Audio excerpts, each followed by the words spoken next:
सोचिए, जिन पर आप सबसे ज्यादा भरोसा करते हैं वही आपके जीवन का सबसे बड़ा खतरा बन जाए। मनीषा हत्याकांड ने पूरे देश को हिलाकर रख दिया। शुरुआत में सब कुछ एक आम केस जैसा दिखा, लेकिन जैसे जैसे सच्चाई सामने आई हर कोई दंग रह गया। पहली नजर में तो मामला सीधा सादा लगता था, लेकिन असली राज बेहद चौंकाने वाला था। क्या आप जानना चाहेंगे कि आखिर इस मासूम लड़की की हत्या के पीछे कौन था? और हैरान करने वाली बात यह है कि असली हत्यारे कोई और नहीं बल्कि उसके अपने चाचा और पिता थे। सोचिए, अपने ही परिवार के लोग जिन पर आप पूरी तरह भरोसा करते हैं वही कैसे बन गए इस भयावह कांड के पीछे के मास्टरमाइंड। वीडियो में हम आपको दिखाएंगे कैसे एक आम परिवार के भीतर छिपा था इतना भयानक रहस्य, कौन कौन थे इसके पीछे और क्या थीं उनकी असली वजहें। हम आपको बताएंगे ऐसे छोटे छोटे सुराग जो सभी को छोड़ देते हैं हैरान। इस चौंकाने वाले राज को जानने के लिए वीडियो को अंत तक देखें, क्योंकि जो हम आगे खुलासा करने वाले हैं उसे सुनकर आपका होश उड़ जाएगा। मनीषा केस आज भी लोगों के मन में ढेरों सवाल छोड़ जाता है। एक मासूम लड़की की रहस्यमयी मौत जिसने गली मोहल्लों से लेकर सोशल मीडिया तक हर किसी को हिला दिया। शुरुआत में लगा कि शायद यह कोई आम हादसा या आत्महत्या का मामला होगा, लेकिन जैसे जैसे जांच आगे बढ़ी सच्चाई का ऐसा रूप सामने आया कि हर कोई हैरान रह गया। असल में यह कहानी उतनी सीधी नहीं थी जितनी इंटरनेट पर दिखाई दे रही थी। एक तरफ लोग बिना पूरे तथ्य जाने न्याय की मांग कर रहे थे, वहीं दूसरी ओर पुलिस और जांच एजेंसियां चुपचाप सबूतों को जोड़ रही थीं। और जब यह सबूत एक दूसरे से मिले तो तस्वीर पूरी तरह बदल गई। सबसे बड़ा झटका तब लगा जब सामने आया कि मनीषा की मौत के पीछे कोई अजनबी नहीं बल्कि उसी का परिवार शामिल था। शक की सुई सीधे उसके पिता, माँ और मामा पर आकर टिक गई। करीब 1 महीने तक मनीषा पर दबाव डाला गया। कभी उसे डांटा गया, कभी मारा पीटा गया और मानसिक रूप से तोड़ा गया। यह सिलसिला धीरे धीरे इतना बढ़ा कि आखिरकार उसकी सांसें ही छिन गईं। लेकिन यह पूरी दास्तान 11 अगस्त से नहीं बल्कि 10 जुलाई से शुरू होती है। उस दिन मनीषा घर से निकली और कहा कि वह सिंघानी किसी काम से जा रही है, जबकि हकीकत यह थी कि वह सीधे भराड़ा गई जहां उसका अपने क्लासमेट से मिलने का प्लान था। यह वही लड़का था जिसके साथ वह 7वीं कक्षा से पढ़ती आ रही थी। शुरू में बस दोस्ती थी, लेकिन धीरे धीरे यह रिश्ता प्यार में बदल गया। समस्या यह थी कि लड़का उम्र में छोटा था और अभी बालिग भी नहीं हुआ था। जब शादी की बात आई तो उसने साफ इनकार कर दिया। 10 जुलाई की यही मुलाकात मनीषा के लिए मुसीबत बन गई। घर लौटते वक्त उसके पिता ने उसे भराड़ा से आते देख लिया। क्योंकि वहां उसका कोई काम नहीं था, इसलिए शक और गहरा हो गया। घर पहुंचते ही उस पर सवालों की बौछार शुरू हो गई। पहले तो वह चुप रही, लेकिन दबाव बढ़ने पर डर के मारे सब सच कबूल लिया। यहीं से उसकी मुश्किलें बढ़ गईं। परिवार ने केवल उसकी बात पर भरोसा नहीं किया, उन्होंने उसकी चचेरी बहन को भी बुला लिया। यह वही बहन थी जिससे मनीषा के रिश्ते पहले से बिगड़े हुए थे। वजह वही लड़का था। कहा जाता है कि कभी कभी उस लड़के से बहन की भी बात होती थी। इसी कारण दोनों बहनों के बीच जलन और अविश्वास पैदा हो गया था। जब बहन ने घर वालों के सामने सब राज खोल दिया तो मामला साफ हो गया। मनीषा का फोन छीन लिया गया और उसमें मौजूद चैट्स व कॉल डिटेल्स देखकर परिवार का शक हकीकत में बदल गया। उसी रात घर में जमकर हंगामा हुआ और यहीं से उसकी जिंदगी की सबसे बड़ी त्रासदी शुरू हो गई। गुस्से में पिता ने साफ कह दिया कि अब से उसका उस लड़के से कोई भी रिश्ता नहीं रहेगा। लेकिन असली डर कुछ और था। लोग क्या कहेंगे, समाज की इज्जत, बिरादरी की नजर और रिश्तेदारों की बातें, यही दबाव पूरे परिवार को अंदर से खाए जा रहा था। इसके बाद शुरू हुआ लगातार टॉर्चर का सिलसिला। मनीषा को रोज डांट पड़ती, कभी मारपीट होती और कभी मानसिक दबाव बनाया जाता। उसकी जिंदगी धीरे धीरे एक कैद जैसी बन गई थी। शायद उसे खुद भी अंदाजा नहीं था कि उसके अपने ही एक दिन उसकी जिंदगी छीन लेंगे। हालात तब और बिगड़े जब एक दिन उसके मामा अपनी कार से ढाणी लक्ष्मण पहुंचे। घर में पहले ही तनाव का माहौल था और उनकी मौजूदगी ने उस शाम को और भी भारी बना दिया। आते ही सवालों की झड़ी लगा दी। कौन है वो लड़का, कब से जानती हो उसे, और ये सब कब से चल रहा है? मनीषा ने बिना झिझके सब बता दिया। उसने साफ कहा कि वह उस लड़के से मोहब्बत करती है और पीछे हटने वाली नहीं। उसकी यही जिद परिवार के लिए सबसे बड़ी टेंशन बन गई। पिता, माँ और मामा को डर था कि अगर यह बात बाहर आ गई तो रिश्तेदार, पड़ोसी और पूरा गांव उनकी इज्जत का तमाशा बना देगा। इसीलिए उन्होंने मनीषा को घर से हटाकर दूसरी जगह छुपा दिया ताकि राज बाहर न निकले। लेकिन जगह बदली, हालात वहीं रहे। वहां भी समझाने के नाम पर डांट फटकार और मारपीट का सिलसिला चलता रहा। उसे साफ चेतावनी दी गई कि अगर उसने उस लड़के से नाता नहीं तोड़ा तो अंजाम बहुत बुरा होगा।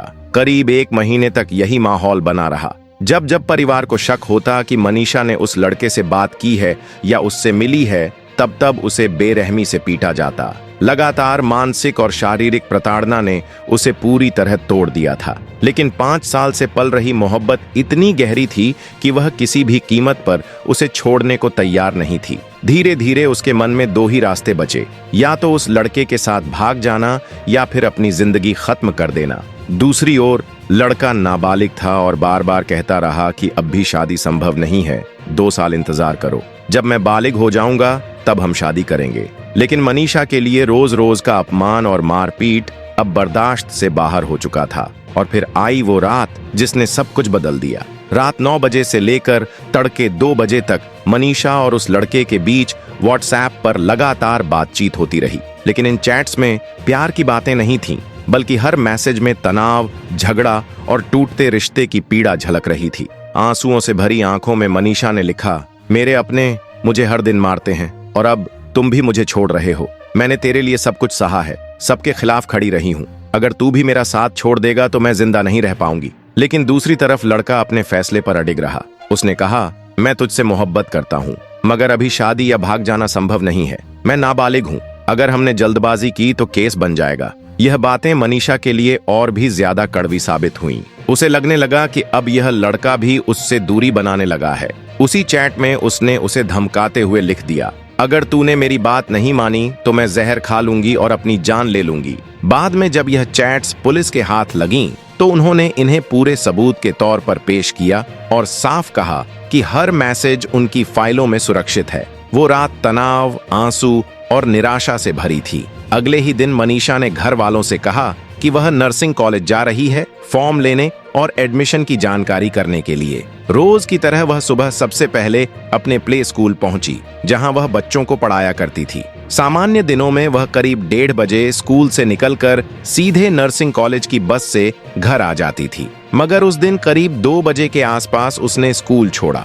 घर वालों को उसने बताया कि कॉलेज जा रही है, लेकिन असलियत इससे बिल्कुल अलग थी। उस दिन उसका रास्ता बदल चुका था और उसी के साथ उसकी जिंदगी का आखिरी सफर भी शुरू हो चुका था। स्कूल का सीसीटीवी कैमरा साफ दिखाता है कि वह पूरी तरह सामान्य नजर आ रही थी, जैसे रोज की तरह ही घर लौटने वाली हो।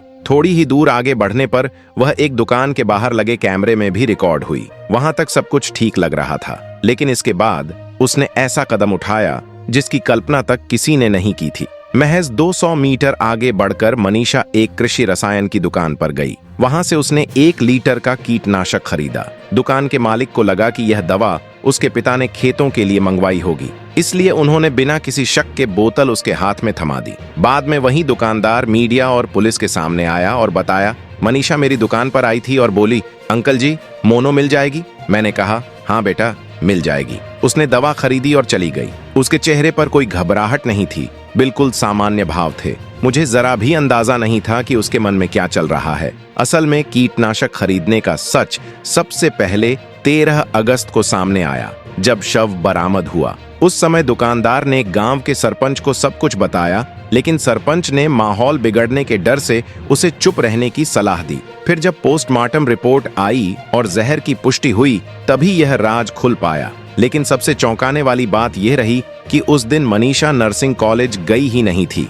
जांच के दौरान पुलिस ने कॉलेज और उसके आसपास की हर गली, हर दुकान और हर कैमरे की फुटेज खंगाल डाली, मगर कहीं भी उसका कोई निशान नहीं मिला। अगर वह सचमुच कॉलेज पहुंची होती तो किसी न किसी सीसीटीवी में उसकी तस्वीर जरूर कैद होती। नर्सिंग कॉलेज प्रशासन ने भी साफ बयान जारी किया कि उस दिन न तो कोई लड़की फॉर्म भरने आई थी और न ही किसी ने एडमिशन की जानकारी ली। उनका कहना था कि उन पर लगाए जा रहे आरोप पूरी तरह झूठे हैं और जानबूझकर कॉलेज की छवि खराब करने की कोशिश की जा रही है। असलियत यही थी कि मनीषा वहां गई ही नहीं थी। अब इस कहानी का सबसे भयावह और दर्दनाक मोड़ सामने आता है। 13 अगस्त की सुबह सिंघानी गांव का एक व्यक्ति खेतों की ओर जा रहा था। नदी किनारे उसकी नजर पड़ी, जहां 7-8 कुत्ते झुंड में बैठे थे।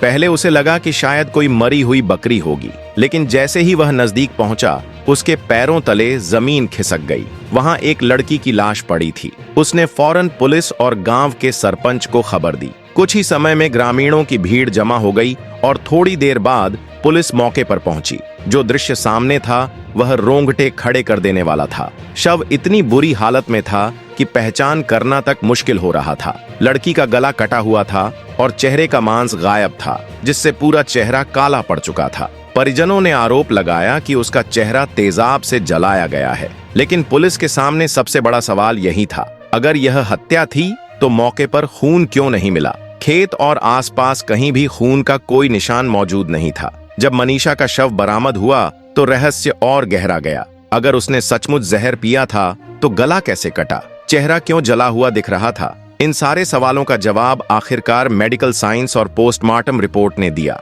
दरअसल मौत के 7-8 घंटे बाद इंसानी शरीर का खून जम जाता है। यही वजह थी कि गला कटने के बावजूद वहां खून नहीं फैला। अगर वास्तव में किसी धारदार हथियार से हमला किया गया होता तो खून कपड़ों या जमीन पर जरूर दिखाई देता, लेकिन ऐसा कुछ नहीं था। रिपोर्ट के अनुसार मनीषा ने 11 अगस्त की रात को ही दम तोड़ दिया था।